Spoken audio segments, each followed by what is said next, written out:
Hello everyone, welcome back to Freedom Harvest Farms. Thank you so much for being out here this morning. I'm excited to get a chance to talk to you. Of course, you know my name is Aislinn Campbell and I've got my friend Joe helping me out on the back. Hello. Back in the saddle, he said. Let me see if I can remember how to do this. It's like riding a bike. It is like riding a bike. I'm very thankful for your help this morning, and I'm looking forward to talking to you all about all of the awesome things that are going on here at Freedom Harvest Farms. Of course, you know, we had the Food is Medicine class last week, and it went really, really well, and I'm going to be doing another one of those in June. I also am doing something new. It's going to be about the beautiful wine grapes and all of the fruit production that's happening out here. I'm doing a summer solstice event garden party on June the 21st in the evening. If you're interested in any of that kind of stuff, of course, let me know. You know that the farm is always open on Mondays. I do have regulars that are coming out now. I'm looking forward to a passel of mom and kids tomorrow morning. It's going to be a lot of fun, and I think we're going to piddle around up here in the garden and do a little bit of weeding and do a little bit of green bean picking and see what we can come up with that. So Mondays are always open for everyone to come out that is interested in coming out. Of course, the podcast launches tomorrow at 5 a.m. and this week I have Sandy Finner, and she is the most loving Greek mama you've ever had in your home, and I can't wait for you to get to hear the story of what's going on with that.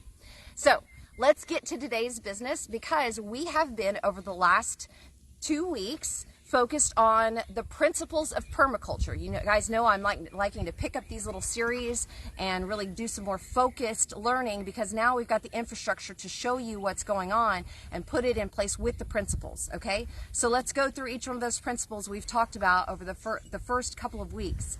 On the first week, we talked about making sure that you that you're viewing what's going on, that you're paying attention to what's going on, that you're observing, and that you're interacting. And so that's what we're doing out here in the first couple of weeks as we're learning, as we're seeing what we want to develop in permaculture, as we watch things develop. That's observation, and then how can we interact with those things. And then on the second week, we spent some time talking about holding on to capturing energy, okay? So it makes sense that the third week transition is obtaining a yield, right? Last week, we captured the energy. We watched the plants grow. We hold on to the materials from the wood that we trim off of our trees. We know that there's energy in the manure from our animals, right? So now we begin to turn that into, okay, what does that mean beyond putting up a solar panel? What do we actually obtain? Well, we're obtaining a yield. And a lot of times what we find, just like how we might think, oh, well, there's only one way to capture energy, that there's only one way to obtain a yield. There's only one type of production that can come off of a farm or a garden, and that's the food that we produce, agriculture, right? So of course, I've got, squash and green beans and cucumbers and serrano peppers that I'm picking daily. You know that I'm picking a lot of figs daily. We're going to be harvesting those grapes in a very short amount of time. And those are all really easy things to understand. But if we're trying to actually create true sustainability and true regenerative nature, then we have to begin to understand that every single thing that we pull off of our farm is obtaining a yield. And then the matter of how we use that yield is based on our creativity. It's what can we do with that. So I might not have enough green beans to go to the farmer's market, but I have enough green beans to put on an event at the farm where I teach people how to eat good food, right? So what is it that you can do with whatever yield is coming out of your farm? And I want to look around today a little bit at what are the different yields that can come off of your farm. So of course, let's walk down this aisle, and we already talked about the yield of simply just producing the food. I've got cucumbers hanging down. I've got peppers growing, green beans down here around the bottom. Of course, green beans and things like that all along the side here. Nice big cucumbers, right? But if you look down inside here, I'm going to pull out some grass, okay? And then as I go along in that, I'm obtaining a yield.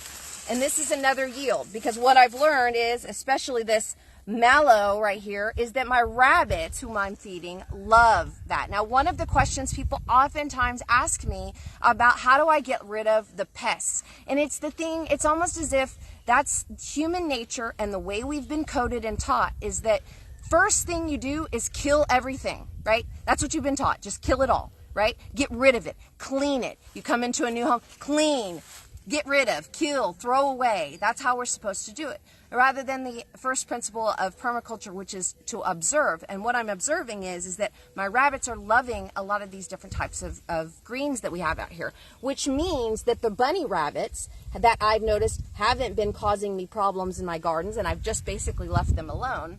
They are actually using the yield of really good grass, really good mallow, things that a lot of times when you move into a new place that you're trying to clean up things, that all you're doing is getting rid of the stuff that then later on you're going to come and ask me, what do I do about this animal? Well, that's what you do about the animal. You allow them to have plenty of food, plenty of water, plenty of things all around them. So these are a yield, and you think about that. Now, someone needed to pull up all of the leaves out of their backyard. Live oak leaves tend to kill the grass and kill things underneath them. And so when they had a yield, they asked someone that they thought would be a good resource user of the yield, would you like to come and take these? And that was me. And then, of course, we put that stuff down. Now that becomes the live carbon energy that we talked about last week that feeds the mycorrhizal fungi in the soil. Now these leaves have become yield for my production purposes. Of course, volunteer pumpkins and things like that. I'm going to leave those. Don't just kill and clean and get them out of the way, because now I've got pumpkins, pretty pumpkins, that'll be available to use for eating and for also sourcing as well. So these are the types of things we're using in here for yield. I had a defunct corn crop. I can promise you, I'm pretty sure I'm done planting corn. I've heard that before. because I've had a defunct corn population, corn crop year after year after year. However, there's still a yield there, and I think that's really important in the initial stages. You guys know I've been doing this for 20 years, and I've had all different types of products and all different types of yields. But the thing about it is that I don't want to ever allow anything to go without having the ability to come back to me in some way. This is regeneration, and honestly, folks, this is the reason why agriculture no longer actually works in the way that it works, because they're not obtaining a yield regardless of what happens with the rain, regardless of what happens with the heat, anything like that. Last season, when we're going to walk around here in the front. Last season when we had a very bad drought. We didn't have any rain. I still had the ability during last season to produce a yield that brought things to my customers, that kept my customers happy, which meant that they came into the next year and purchased again. And so the same kind of thing. Now they get to see a second or third year where they're like, oh, okay, she's not going to be able to produce the exact same things every year. The yield is going to be different every year. And another thing that becomes a yield, last week when we walked through this, and don't forget to check it out on YouTube if you haven't seen it. If you're on YouTube channel, be sure to subscribe and like this so that we can continue to do it. But here's a perfect example of, you saw how overlaying the sunflowers were last week. So what we did was we went through and cleaned out this whole section so that the ones that were overlaying are now gone, right? I took the yield of the fresh cut beautiful flowers, took them over to my hairdresser, who we do an awesome bartering thing with, and guess what? I'm bright red again, yeah? And so Design Concept Salon, my friend Deidre, took her some beautiful flowers. That, of course, wasn't the only flowers that I took her. I took her some other flowers too. But in the midst of that, that becomes a yield. It becomes a yield for the chickens that I'm going to show you here in just a minute, but it also becomes a yield for the fresh cut flowers that I am using there in the back. Let me grab those for you really quick. There you go. All right, and so then as we make our way down, you can start to see that we're pulling out some of this, and now I'm beginning to see, you guys saw this was crazy overgrown the last couple of days. So thanks to Lewis for coming in and helping me cut all this stuff out. Now I've got the okra that's starting to show up, and now the sweet potato vines are green and have a beautiful place to start taking over this whole entire area. But all of this stuff is yield. You guys know that I always use mulch as yield. I'm going to get a lot of mulch and clean up the weeds out of this area over here and mulch this down really nicely so that my sweet potatoes are going to have a very happy home. In the meantime, the okra is growing up. The weeds, I actually was talking to a friend on Friday. He has a habitat in Corpus Christi that he keeps with all different kinds of growth, just like this, and he's learning to allow things to shift over to nature. He was talking about a book that he's reading that is about how the fight with weeds, basically. Well, you guys know I don't fight with weeds. It's an endless fight, It will never be good. Rather, what I have done is begun to understand in this creative permaculture, it's not just about permaculture, but it's about all things. How do weeds benefit me? And part of the beginning stages of the permaculture of observation. Observation means I then can watch and see how a weed can help me. Do you see this big giant flower sticking out over here? Let me walk a little closer so you can know what I'm talking about. This is what would be considered a weed. It's actually an aster. An aster falls in the family of the daisy. And so it's a daisy type flower. And what is it going to do during the summertime? It's going to give me something to add to the bunches of flowers that I'm using. But then of course also I've learned that the animals really like to eat this. It has good flavor, right? So I'm creating a harvest, a yield for my animals just as much as I'm creating a yield for the soil. I'm a soil farmer. I need my soil to have a yield. This right here is just stuff that I chopped out. Last week I talked to you about how what I'm doing is capturing energy. This week what I'm telling you is not only am I capturing energy, but I'm also producing a yield that actually turns that energy into food that feeds the plants. I'm cleaning up this area where the beans are starting to poke out again. The onions are coming out. The onions, as they begin to get a lot more sun now, they're going to start producing. And so that creates the succession growth for me. Here, all this was nice and grown up with beautiful beautiful flowers, and of course the beautiful butterflies are there too. And now I'm going through and cutting it and taking those over and feeding my pigs and feeding my longhorns and feeding my chickens and my rabbits and giving everybody a little piece of it. Harvesting flowers, edible flowers to use in beautiful salads. Of course, the zinnias are starting to come on. Look at the butterflies, you guys.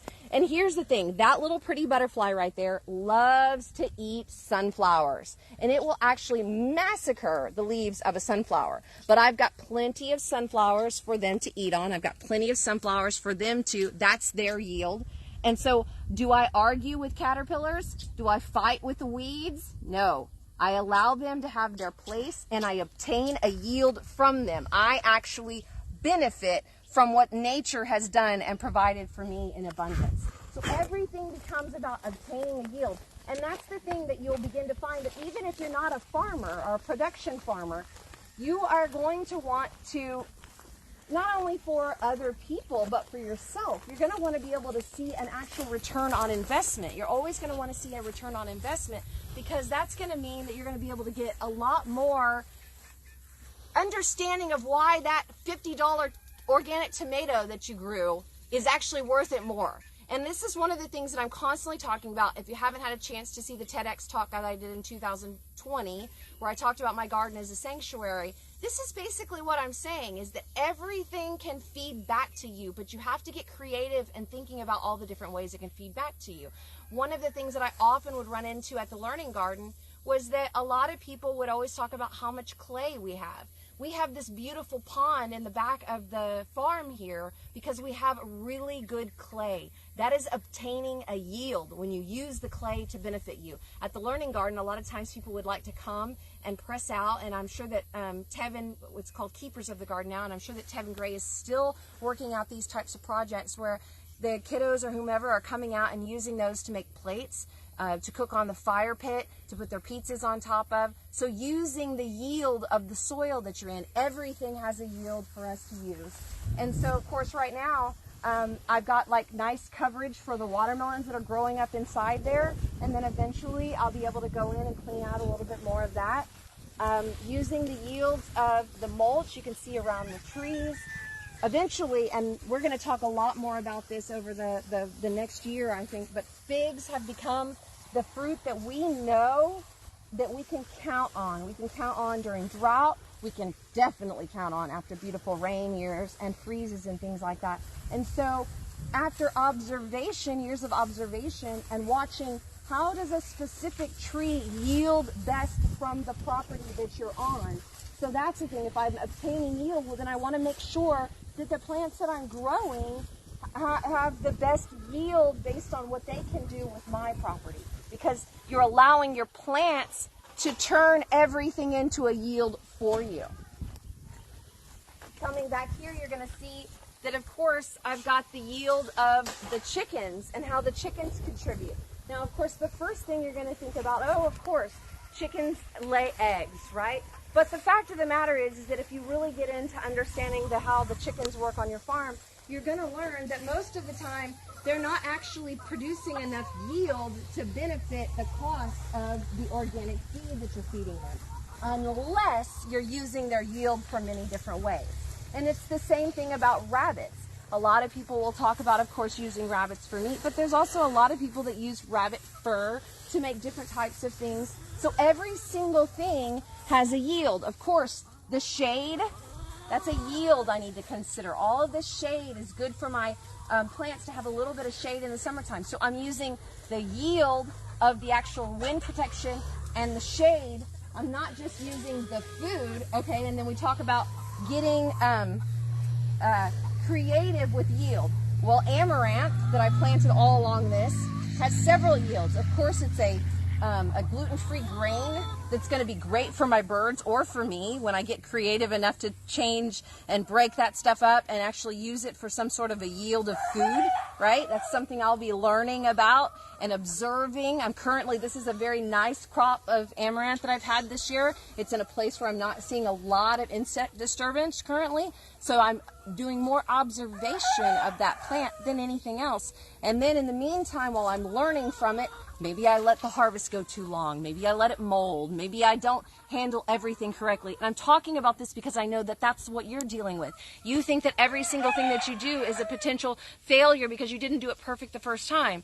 Observation means, okay, here I know that I'm watching this new plant. Second, it means I know that this plant is capturing energy. Third, how do I begin to use it as a yield? And the first thing I know I could use it as a yield is that this green leaf is an edible summer leaf. So it means I now have begun to come up with, what can I put in my smoothies in the summertime?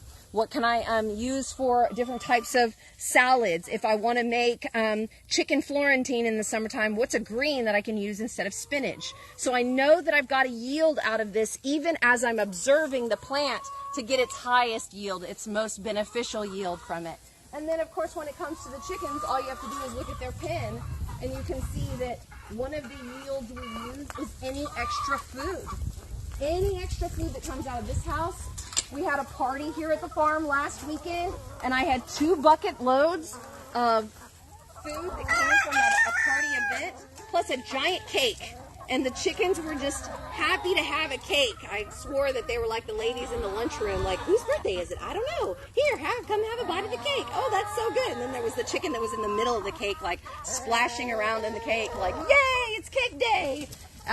So that's a yield that comes from, would have been just trash. I've got all these kiddos hanging around, young kiddos, these young folks hanging around going, what do we do with all this leftover food? Well, I'll turn it into a yield that then makes me eggs. Look down at the ground below you. These are the sunflowers that Lewis harvested out of the garden, got them out of the way, cleaned, and then brought them in here. First things first, the chickens begin to use them as something to do. These chickens are constantly looking for something to do. So now they're scratching, they're eating the seeds, they're eating any insects that are on these, and immediately they're starting to break down. Now what does that do inside here? It creates me compost, but in addition to that, it also creates me different type of microclimate in my backyard.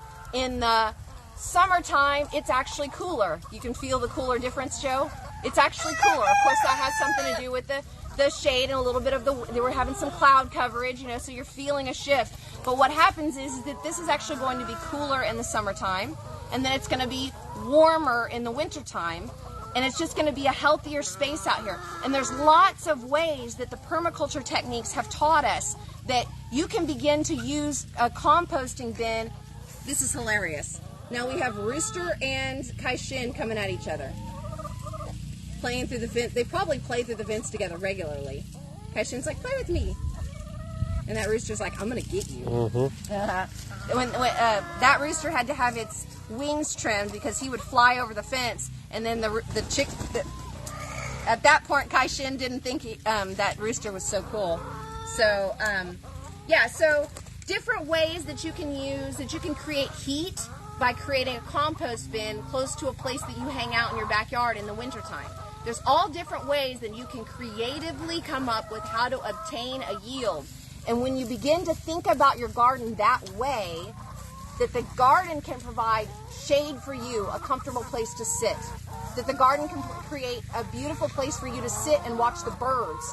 What is the yield I can receive out of this? And I would encourage you, especially if you're here on YouTube right now watching this, to go find my TEDx talk, TEDx Cole Park 2020, Aislinn Campbell, or TEDx Aislinn Campbell. You'll actually find that I've done 2 TED Talks, one in 2012 and then one in 2020. But the one in 2020, I spend some time talking about, when I talk about my garden as a sanctuary, what I'm saying is, what's the yield that I can always obtain from my garden? And this is a lesson that would benefit every single person on this planet. What is the yield that I can creatively come up with out of anything I do? And it's a yield beyond just coins and paper money. It's a yield of all different kinds. And when you create a yield of all different kinds, you see wealth from a completely different perspective. And that's one of the things that I've had the opportunity to really understand better from the garden, creating a garden sanctuary for myself. All right. I love you guys. I hope you have the best week ever. Joe, what you got back there? And when you're on SPID in Corpus Christi, please properly yield. Yield, please. Yield. Yield, and put your blinker on too. Yes. Come on. We're all in this together. Speaking of which, I know Joe's got a bunch of comedy things coming up, so if you guys want to check out that, I know that I look forward to seeing what he has in the future for all the things he has going on. Listen, you guys, we, Joe and Aislinn, love you all very much, and we look forward to seeing you all in the near future. I love you. Have a beautiful day. Bye, friends.